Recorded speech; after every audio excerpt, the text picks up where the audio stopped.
अस्सलाम वालेकुम dear students. कल जैसे कि हमने पढ़ा था some features of organic compounds, तो उसमें नंबर 7 में जो है वो मैंने यहाँ नॉन पोलर सॉल्वेंट लिखा था कि जो ऑर्गेनिक कंपाउंड होते हैं वो नॉन पोलर सॉल्वेंट में डिसॉल्व होते हैं, लेकिन यह गलती से पोलर सॉल्वेंट लिखा गया था। तो सबसे पहले तो मैं इसको नॉन पोलर सॉल्वेंट कर देती हूँ। ईथर के बारे में मैंने आपको बताया था कि इसमें कार्बन, ऑक्सीजन और कार्बन का लिंकेज होता है। इसके अलावा बेंजीन जो है उसमें ये सॉल्युबल होते हैं। बेंजीन का स्ट्रक्चर अगर हम देखें तो ये कैसा होता है, ये इस तरह का स्ट्रक्चर होता है जिसमें 3 डबल बॉन्ड होते हैं। अगर इसको वैसे लिखा जाए तो C6H6। अब जैसा कि हमने पढ़ा था कि ऑर्गेनिक कंपाउंड कौन से होते हैं, compound of carbon and hydrogen. तो इस बेंजीन में भी कार्बन और हाइड्रोजन ही मौजूद है, इसीलिए ऑर्गेनिक कंपाउंड बेंजीन में सॉल्युबल है।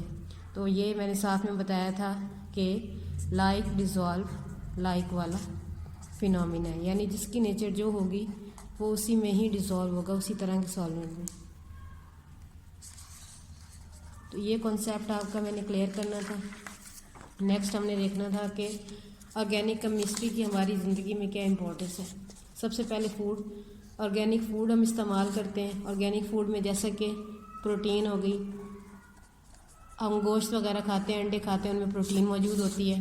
प्रोटीन के बारे में कल ही बात हो गई थी कि इसमें एक आर ग्रुप होता है, का हाइड्रोजन होता है। इसके अलावा यहाँ पर कार्बोक्सिलिक एसिड ग्रुप होता है और अमाइनो ग्रुप होता है। तो जब ये बहुत सारे अमाइनो एसिड्स आपस में जुड़ते हैं तो ये क्या बनाते हैं, पेप्टाइड लिंकेज, और इस तरह पॉलीपेप्टाइड लिंकेज वाले स्ट्रक्चर को हम प्रोटीन कहते हैं। इसका लिंकेज कुछ इस तरह का होता है, H और C double bond O N H। इसी तरह यहाँ पर C होगा, यहाँ पर R होगा, यहाँ H और यहाँ पर C डबल बॉन्ड O। इस आगे ये चलता जाएगा। तो इस तरीके से हमारे पास ये वाला पेप्टाइड लिंकेज था, इसको हमने एक्सप्लेन किया, और ये वाला लिंकेज जो है वो आगे की तरफ चलता जाता है। तो अब इसमें क्या होता है, फूड जैसे ही हम खुराक को खाते हैं क्या होता है, इसमें मेटाबॉलिज्म होता है। मेटाबॉलिज्म में 2 तरह की चीज़ें आ जाती हैं। एक आ जाता है कैटाबॉलिज्म और एक आ जाता है एनाबॉलिज्म। जैसे ही हमने खुराक खाई तो आपको पता है कि फ़ौरन से क्या हो जाता है, उसकी टूट फूट शुरू हो जाती है ताकि एनर्जी हासिल हो। तो कैटाबॉलिज्म में यही होता है, ब्रेक डाउन होती है खुराक की।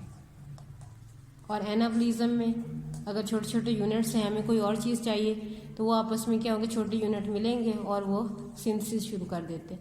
तो हमारी फूड में भी क्या बहुत बड़ा रोल किसका है, ऑर्गेनिक केमिस्ट्री का। सेकंड में आ जाते हैं क्लॉस में भी इसी तरह पॉलीमर्स वगैरह के बने हुए होते हैं, और उसमें भी क्या यूज़ हो रहा होता है, ऑर्गेनिक कंपाउंड यूज़ होते हैं। इसके अलावा पेंट, वार्निशेस वगैरह, उनमें भी ऑर्गेनिक केमिस्ट्री का बहुत रोल है। और इसी तरह अगर हम बात करें फ्यूल की बात करें तो उसमें हमें पता है घरों में भी हम क्या यूज़ कर रहे होते हैं, नेचुरल गैस किससे बनी है, उसका मेन कंपोनेंट क्या होता है, मीथेन। तो इस तरह पेट्रोल आ जाता है हमारे पास। पेट्रोल में भी क्या है, पेट्रोल की बात करें तो वो भी हमारे पास ऑर्गेनिक इन नेचर होता है।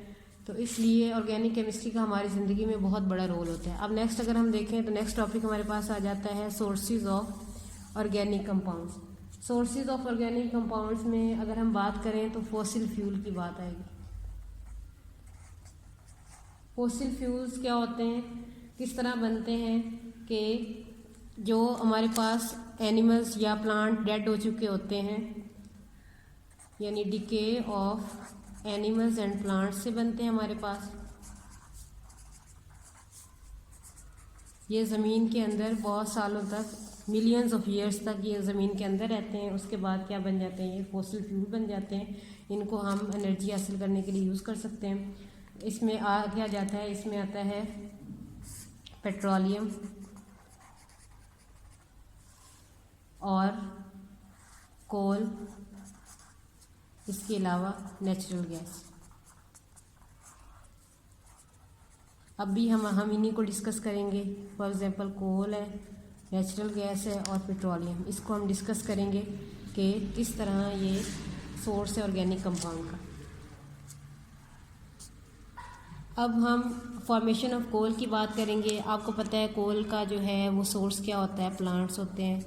अभी हमने फॉसिल फ्यूल की बात की है तो हमें पता है फॉसिल फ्यूल वही होते हैं dead remains of animals and plants, या फिर डिके उन्हीं का होता है जब वो डेड हो चुके होते हैं उसके बाद ही उनका डिके शुरू होता है। इसलिए हम क्या कहते हैं, फॉसिल फ्यूल हमारे पास क्या होते हैं, ये हमारे पास होते हैं dead remains of plants and animals. लेकिन कोल के बारे में आपको पता है, लकड़ियाँ जलती हैं, लकड़ियाँ जलने के बाद हमें क्या मिलता है, कोयला मिलता है, हम उसी को कहते हैं कि ये कोल है।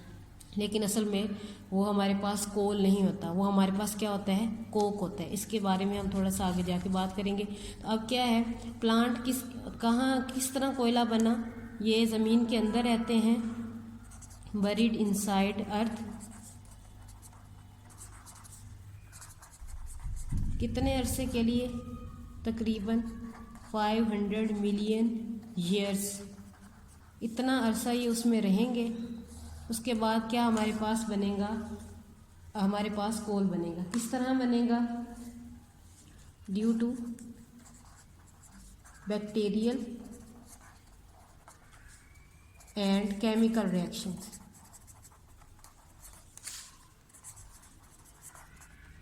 अब प्लांट है तो उनके ऊपर अटैक करेगा बैक्टीरिया अटैक करेगा, और इसी तरह इनमें डिफरेंट केमिकल रिएक्शंस होंगे। केमिकल रिएक्शंस होने की वजह से हमारे पास बनेगा कोल। अब वो क्या होगा, सबसे पहले हमारे पास क्या मौजूद था, सबसे पहले हमारे पास है वुड, लकड़ी मौजूद है। इस पर क्या हुआ, बैक्टीरियल एंड केमिकल रिएक्शंस। किस में चेंज हो जाएगी, पीट में चेंज हो जाएगी। यानी ये स्टार्ट हुआ पीट में चेंज हो गई। अब इसके बाद क्या होगा, ये पीट हमारे पास है, इस पे हाई टेम्परेचर यहाँ इसमें क्या हो जाएगा, हाई गैसेस वगैरह प्रोड्यूस होंगी, जिसकी वजह से टेम्परेचर हाई हो जाएगा। गैसेस की वजह से ही उसका प्रेशर भी है क्या हो जाएगा, हाई प्रेशर। पीट के बाद क्या आएगा हमारे पास, लिग्नाइट आया। अब लिग्नाइट के बाद नेक्स्ट हमारे पास क्या होगा, लिग्नाइट के ऊपर भी वही हाई प्रेशर, वही प्रेशर की बात होगी। लिग्नाइट किस में चेंज हो जाएगा, बिटुमिनस कोल में। अब ये कोल, इस पे भी फिर क्या होगा, प्रेशर होगा, और ये किस में चेंज हो जाएगा, एंथ्रासाइट में। इसमें कोल की परसेंटेज जो है, परसेंटेज ऑफ कोल वो मैक्सिमम होगी। सबसे ज़्यादा किस में पाई जाएगी, एंथ्रासाइट में पाई जाएगी। अब ये बता दिया, ठीक है, याद करना है, वुड पीट में, पीट लिग्नाइट में, लिग्नाइट बिटुमिनस कोल में, और ये एंथ्रासाइट में। लेकिन याद कैसे करें, वो तो भूल जाता है। तो इसके लिए जो लाइन मैंने बनाई है वो ये, वो पीटर लाया बड़ा अंडा। अब इससे कैसे होगा, इसमें फर्स्ट वर्ड हम देखते जाएंगे। W से वो वुड, पीटर से पीटर पीट की तरह ही लग रहा है, पीट। लाया से लिग्नाइट, बड़ा बिटुमिनस कोल, और अंडा से AN को हम देख लेते हैं, एंथ्रासाइट। कॉन्सेप्ट क्लियर करने के साथ साथ यही वो ट्रिक है जिसकी मैंने आपसे बात की थी कि मैं आपको एक ट्रिक दूंगी जिससे आप इक्वेशंस और लाइंस और टेबल्स वगैरह याद कर सकेंगे। तो ये वो फर्स्ट ट्रिक है जो मैंने आपको दी है। तो आपने ये याद कर लेने, एक लाइन है, वो पीटर लाया बड़ा अंडा। तो उर्दू की लाइन है, उर्दू की लाइन याद करना भी आसान होता है। और इससे क्या होगा, ये पूरी जो आपका प्रोसीजर है ना, ये पूरा प्रोसेस आपको एक ही लाइन में तैयार हो जाएगा। अगर आपके पास कोई क्वेश्चन आता है तो आप आसानी से उसका जवाब दे सकते हो। अब हम आगे नेक्स्ट देखेंगे कि कोल का तो हमें पता चल गया कि वो किस तरह बना। अब हम इसके यूजेस देखेंगे। अब एक चीज़ और कि हमने देखा कोल हमें किससे मिला, लिविंग सोर्स से।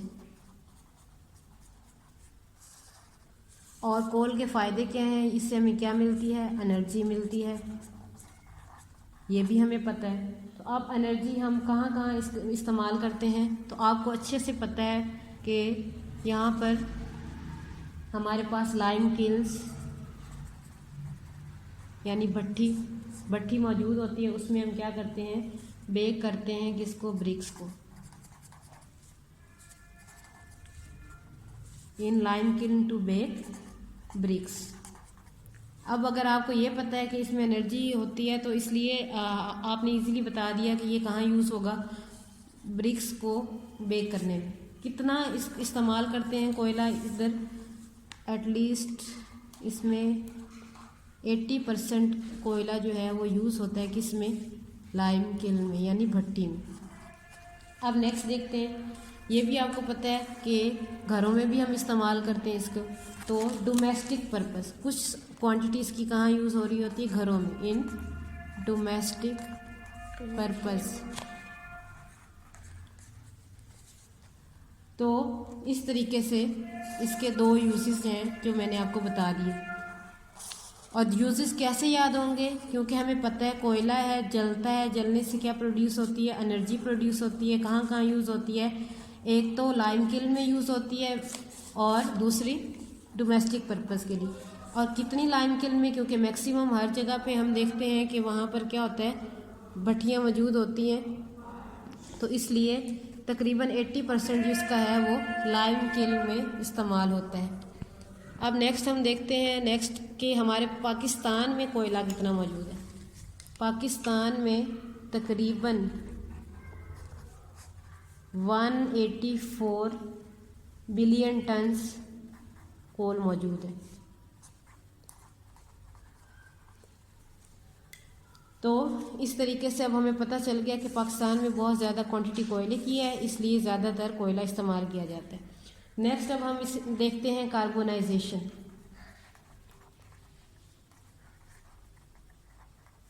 कार्बोनाइजेशन या फिर इसको कहते हैं डिस्ट्रक्टिव डिस्टिलेशन ऑफ कोल। अब डेफिनेशन आ जाती है, कार्बोनाइजेशन क्या है या डिस्ट्रक्टिव डिस्टिलेशन की डेफिनेशन आ जाती है। तो आपने क्या करना है, अब आपको भूल जाती है इसलिए इसको मैं और इजी कर देती हूँ। कार्बोनाइजेशन से मिलता जुलता लफ्ज़ है आयोनाइजेशन। ये सब बच्चों को पता होता है आयोनाइजेशन क्या होती है। क्या बनते हैं आयंस, किससे बनते हैं, एटम से, यानी एटम ने टूटना है, ब्रेक डाउन होने एटम की, इसी वजह से हमारे पास क्या बनेंगे, आयंस बनेंगे। तो जब एटम टूट रहा है तो इसमें क्या है, कार्बोनाइजेशन, यानी अब यहाँ पर कोल की भी क्या होगी, ब्रेक डाउन। और क्या बनेगा इससे, डिफरेंट ऑर्गेनिक कंपाउंड्स हमें और मिलेंगे। तो कार्बोनाइजेशन की टर्म को एक्सप्लेन कर दिया। डिस्ट्रक्शन का मतलब भी क्या है, टूट फूट। तो इसमें डिस्टिलेशन, अब डिस्टिलेशन होगी डिस्ट्रक्टिव डिस्टिलेशन में भी, यानी कोयले के कुछ और हमें यूज़फुल कंपाउंड्स भी हमें कोयले से मिल जाएंगे। तो अब इसकी डेफिनेशन को समझ लेते हैं। तो जब इसको हमने ब्रेक डाउन करना है तो इसके लिए ऑब्वियसली हमें किस चीज़ की ज़रूरत है, एनर्जी की ज़रूरत है। एनर्जी यानी हमें कोयले को क्या करना पड़ेगा, हीट करना पड़ेगा। हम उसे क्या करेंगे, हीट करेंगे। किस पे हीट करेंगे, हाई टेम्परेचर पे। हाई टेम्परेचर एट कितना होगा, 500 to 1000 डिग्री सेल्सियस। और एक कंडीशन इसमें क्या है, इन द एब्सेंस ऑफ एयर, वहाँ पर हवा मौजूद ना हो। तो इसको हम क्या कहेंगे, डिस्ट्रक्टिव डिस्टिलेशन ऑफ कोल। और कन्वर्ट किस में होगा, अब कोल है, कोल किस किस चीज़ में कन्वर्ट होगा, इस डिस्टिलेशन की वजह से।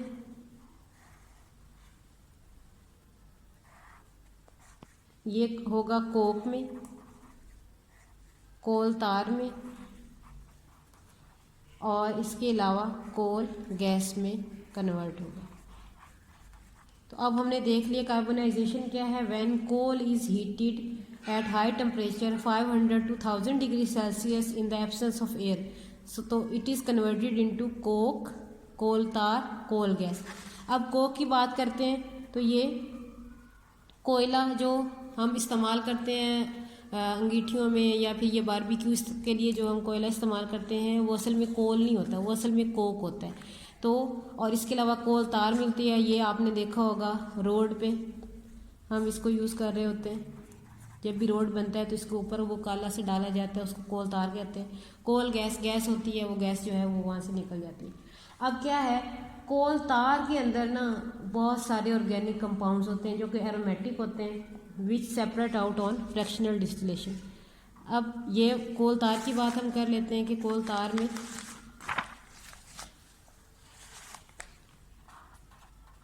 कोल तार नेक्स्ट हमारे पास क्या होगा, इसमें फ्रैक्शनल डिस्टिलेशन होगी।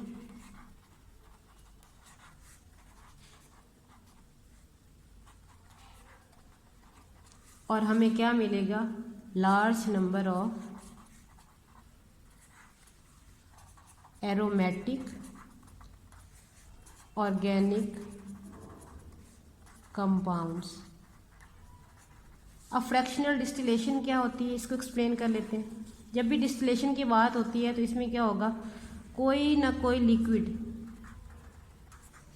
वो क्या होगा, प्यूरिफाई करेंगे।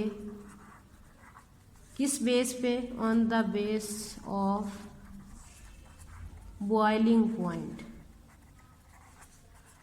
यानी दो या दो से ज़्यादा लिक्विड मौजूद है, इम्प्योर लिक्विड है, तो उसको क्या करेंगे, हम उसे हीट करेंगे अपने बॉइलिंग पॉइंट पे, वो हमें एक और फ्लास्क में मिल जाएगा और इस तरह वो प्यूरिफाई हो जाएगा। डिस्टिलेशन का ये मतलब है तो फ्रैक्शनल डिस्टिलेशन, यानी अब ये दो से ज़्यादा लिक्विड्स हैं जो आपस में कम्प्लीटली मिक्स हैं और उनके बॉइलिंग पॉइंट डिफरेंस की बेस पे जब उसको सेपरेट किया जाता है तो उसको हम कहते हैं fractional distillation. On the base of या on the base of difference in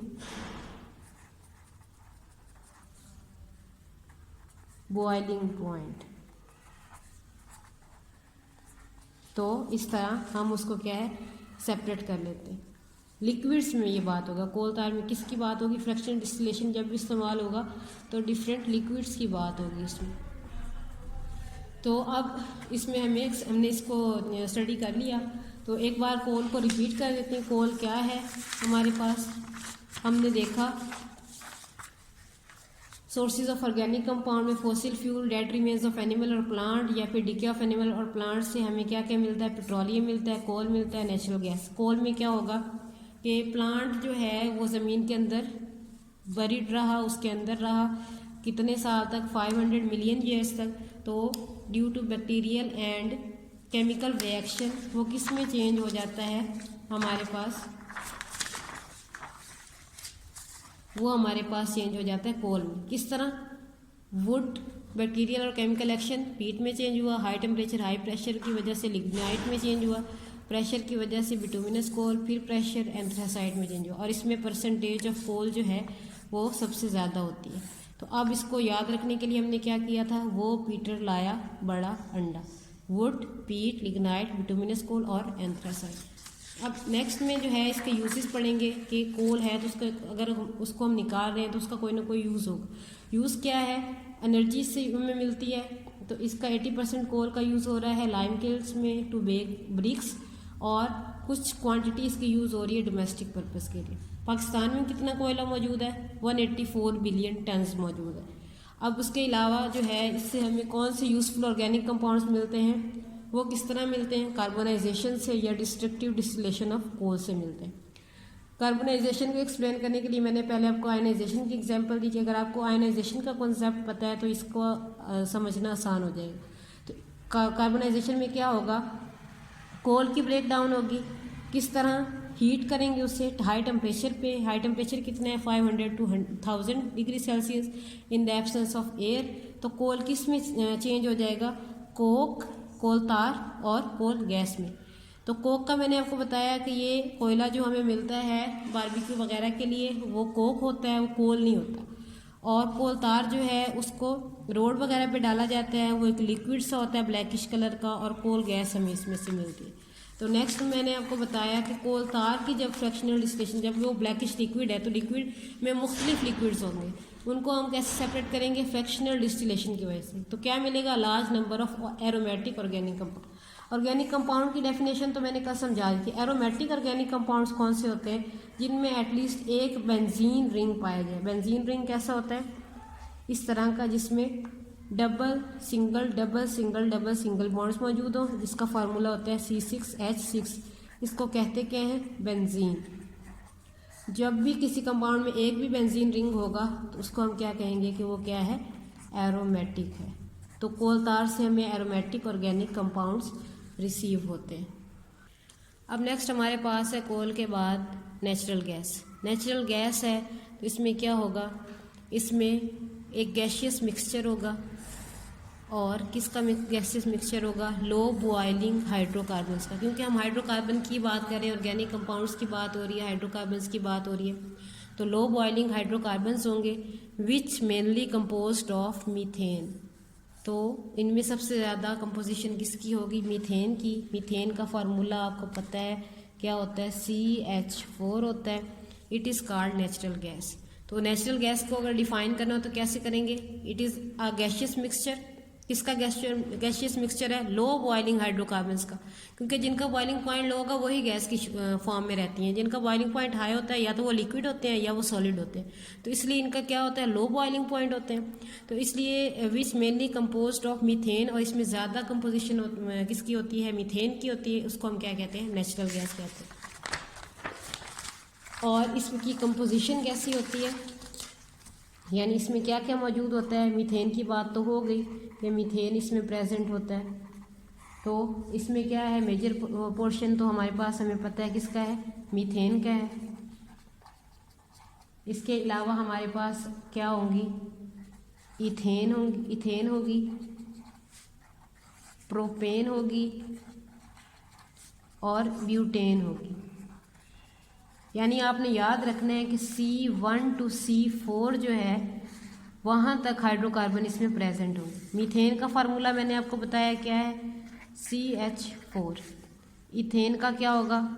C2H6। Propane का क्या होगा? C3H8।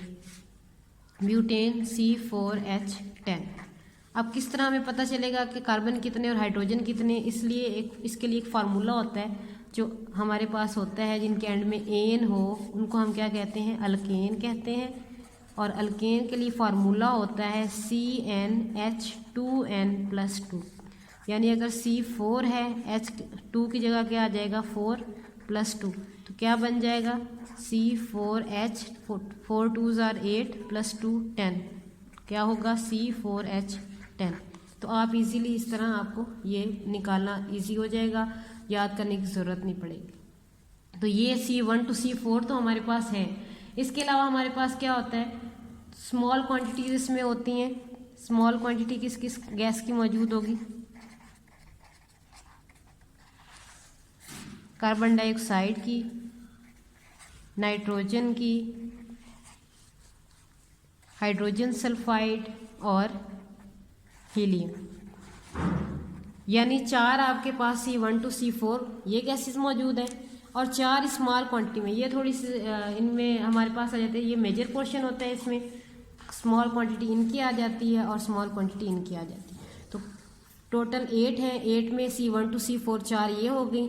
इसके अलावा कार्बन डाइऑक्साइड, क्योंकि वो भी एयर में प्रेजेंट है, नाइट्रोजन भी प्रेजेंट है, हाइड्रोजन सल्फाइड और हीलियम, ये आपको याद करनी पड़ेंगी और आपको कंपोजिशन इसकी तैयार होगी। अब क्या है? अब बनती कैसे? फॉर्मेशन। तो हमने ये पढ़ा कि अगर इनका सोर्स लिविंग है तो किस तरह होता है, किस तरीके से हमें ये मिलते हैं? डीकम्पोजिशन से मिलते हैं। यानी जब उनकी ब्रेकडाउन होती है, डीकम्पोजिशन ऑफ ऑर्गेनिक मैटर। जब भी हमारे पास कोई ऑर्गेनिक मैटर होगा जिसमें हाइड्रोजन और कार्बन मौजूद होंगे, तो जब भी वो डिकम्पोज होंगे तो हमें गैस भी मिलेगी। जैसे कि हमने कोल की ब्रेकडाउन में भी बताया कि उसमें हमें कोल गैस मिल रही है, तो गैस हमें इस तरीके से मिलती है। अब हम इसके यूजेस की बात कर लेते हैं कि इसके यूज़ क्या है। यूज़ आपको पता है इसका यूज़ किस तरह है। इसको भी हम एनर्जी के लिए इस्तेमाल करते हैं। और इसके अलावा क्या है, इसमें हम एनर्जी में किस किस जगह पे इस्तेमाल कर सकते हैं। फॉर पावर जनरेशन, जहाँ पे हमें पावर की ज़रूरत हो उसमें यूज़ कर सकते हैं। इसके अलावा सीमेंट और फर्टिलाइज़र इंडस्ट्री में यूज़ होता है, वहाँ पे भी हमें बेक करना होता है। सीमेंट में भी और फर्टिलाइज़र में भी हमें बेक करना होता है, उन टेम्परेचर चाहिए होता है। तो इन दोनों इंडस्ट्रीज़ में इसकी ज़रूरत होती है, तो वहाँ पर हम इससे एनर्जी हासिल करते हैं। थर्ड में हमारे पास है एज अ फ्यूल यूज़ होती है, किसमें, इंडस्ट्रीज़ में। और फोर्थ आपको पता है डोमेस्टिक पर्पस, घरों में इस्तेमाल होती है। आजकल तो इसके बगैर ज़िंदगी नामुमकिन सी लगती है, बहुत बड़ा रोल है इसका हमारी ज़िंदगी में। तो अब हमने देख लिया नेचुरल गैस में क्या होता है, गैसियस मिक्सचर होता है किसका, लो बॉइलिंग हाइड्रोकार्बन्स का, जिसमें मीथेन की कंपोजिशन सबसे ज़्यादा होती है। कंपोजिशन की बात करें तो C1 to C4 अल्केन हमारे पास मौजूद होते हैं। पहले का नाम मीथेन, दूसरा इथेन, तीसरा प्रोपेन, चौथा ब्यूटेन। स्मॉल क्वांटिटी किस किस गैस की है, कार्बन डाइऑक्साइड की, नाइट्रोजन की, हाइड्रोजन सल्फाइड और हीलियम। बनते कैसे हैं, डिकम्पोजिशन ऑफ ऑर्गेनिक मैटर से। इस्तेमाल क्या है, एनर्जी के लिए यूज़ होता है। एनर्जी के लिए कहाँ कहाँ यूज़ होता है, पावर जनरेशन में यूज़ होता है, सीमेंट और फर्टिलाइजर इंडस्ट्री में यूज़ होता है, फ्यूल के तौर पे यूज़ होता है इंडस्ट्रीज़ में, और डोमेस्टिक पर्पज़ में भी इस्तेमाल होता है। अब नेक्स्ट हमारा थर्ड सोर्स है जो कि लास्ट है, वो है पेट्रोलियम। पेट्रोलियम में अब हमारे पास क्या होगा, पेट्रोल से मिलता जुलता नाम है, यानी लिक्विड ही होगा कोई। इसको अगर हम देखें तो ये क्या होता है, एक मिनरल ऑयल होता है इन इट्स रिफाइंड फॉर्म, यानी प्योर फॉर्म में जो मौजूद हमें मिलेगा, रिफाइंड इम्प्योर नहीं होगा, प्योर फॉर्म में मौजूद होगा, उसको हम क्या कहेंगे, इट इज़ कॉल्ड पेट्रोलियम। अब नेक्स्ट हमें मिलता कैसे है उसको हम देखते हैं। ये भी हमें केमिकल और बायोकेमिकल डिकम्पोजिशन से मिलता है। कोई भी ऑर्गेनिक मैटर मौजूद है, ऑर्गेनिक मैटर की डिकम्पोजिशन हुई। डिकम्पोजिशन किस किस तरह होती है, बैक्टीरियल और केमिकल बैक्टीरियल डिकम्पोजिशन होती है, और इसलिए केमिकल रिएक्शंस डिफरेंट हो रहे होते हैं। उससे ऑर्गेनिक मैटर की हो रही होती है, किस जगह पे हो रही होती है, सेडिमेंट्री रॉक्स में, इन सेडिमेंट्री रॉक्स। अब ये रॉक्स किस तरह की होती हैं, यानी ये एक रॉक मौजूद है, इसके अंदर यहाँ ऑर्गेनिक मैटर मौजूद है, एक यहाँ पर दूसरा, तो ऐसी रॉक्स को हम क्या कहते हैं, सेडिमेंट्री। जब इसकी डिकम्पोजिशन हुई, डिकम्पोजिशन से हमें क्या मिला, ऑयल मिला। इसके ऊपर हमें क्या मिलेगी, गैस, ये हमें मिलेगा oil.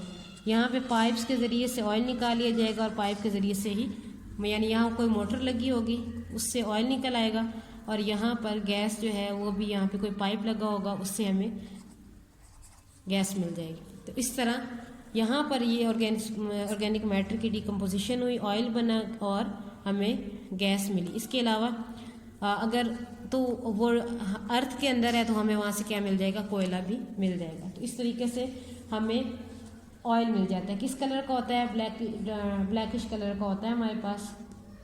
When extracted from rocks it appeared like a liquid of blackish colour, यानी ये वाला ऑयल हमें किस कलर में मिलेगा, ब्लैक कलर में।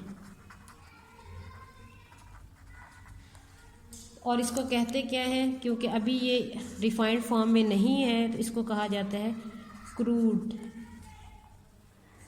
यानी इतना प्योर नहीं है क्रूड ऑयल।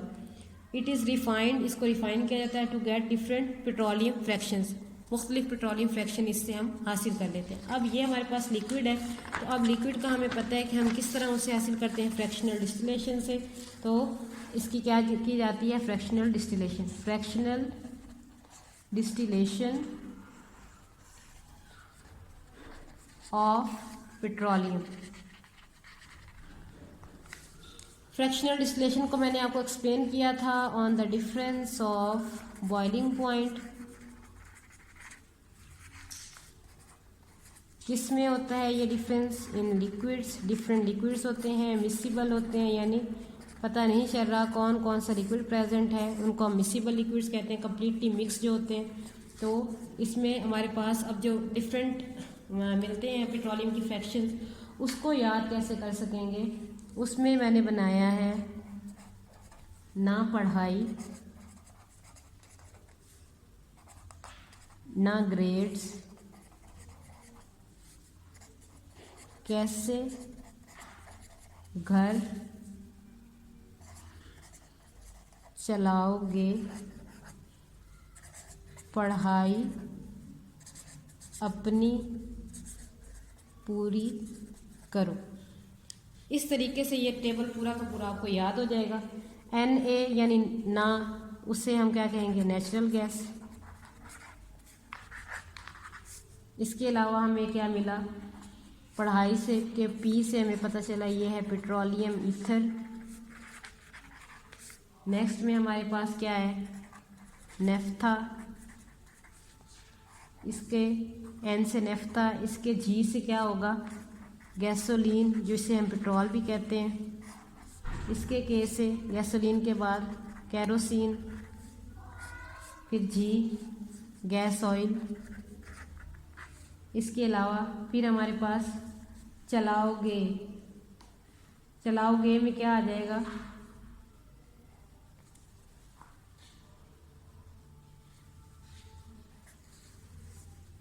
जी से हम पता करेंगे कि ये हमारे पास क्या है, ग्रीस। ग्रीस को हम क्या कहते हैं वैसे, लुब्रिकेटिंग ऑयल भी, तो लुब्रिकेटिंग ऑयल भी कह सकते हैं इसे।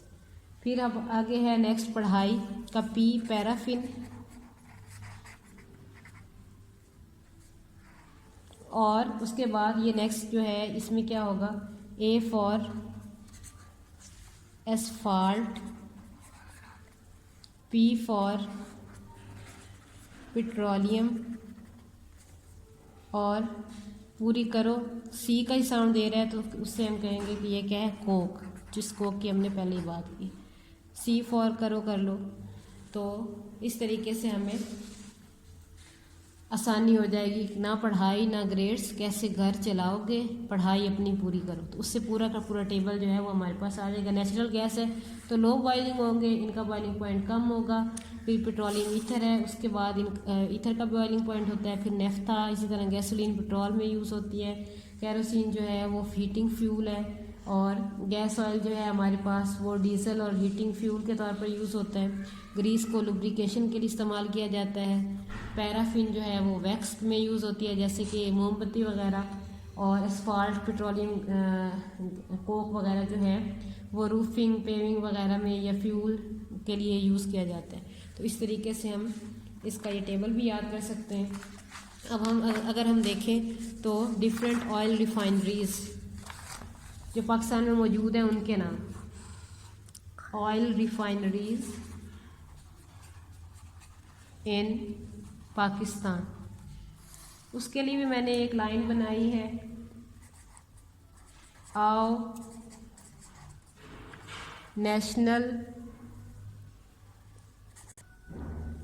नेशनल पार्क पार्टी करें। आओ उसका ए जो है उसको हम यूज़ करेंगे अटक ऑयल रिफाइनरी। नेशनल से हमें पता है इसका नाम है national refinery limited, LTD limited के लिए। इसके पीछे पाकिस्तान रिफाइनरी लिमिटेड, और इसके पीछे पाक, P और A है तो इसे आप याद रख सकते हैं, पाक अरब रिफाइनरी।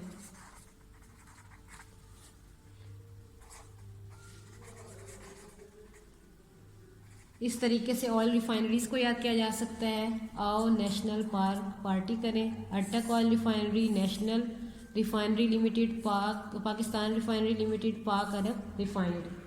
तो इसके बाद जो है लोकेशन वगैरह दी गई हैं कि ये कहाँ पाई जाती है। अटक वाली, ये अटक क्योंकि रावलपिंडी के करीब है तो ये मोरगा के करीब पाई जाती है, मोरगा। नियर रावलपिंडी, और इसकी ऑयल कैपेसिटी क्या है, वो 1.25 मिलियन टन्स है। इसके अलावा नेशनल रिफाइनरी की बात करें तो ये कराची में है। पाकिस्तान रिफाइनरी की बात करें तो ये भी कराची में मौजूद है, और पाक अरब रिफाइनरी जो है वो मौजूद है महमूद कोट किसके करीब है, मुल्तान के करीब। और इन दोनों की कैपेसिटी जो है वो मिलाकर है हमारे पास 2.13 मिलियन टन, और पाक अरब ऑयल रिफाइनरी 4.50 मिलियन टन्स, यानी सबसे ज़्यादा पाक अरब की है, क्योंकि दो मुल्क आपस में जुड़ गए, उनके नाम जुड़ गए, सबसे ज़्यादा उसी की होगी।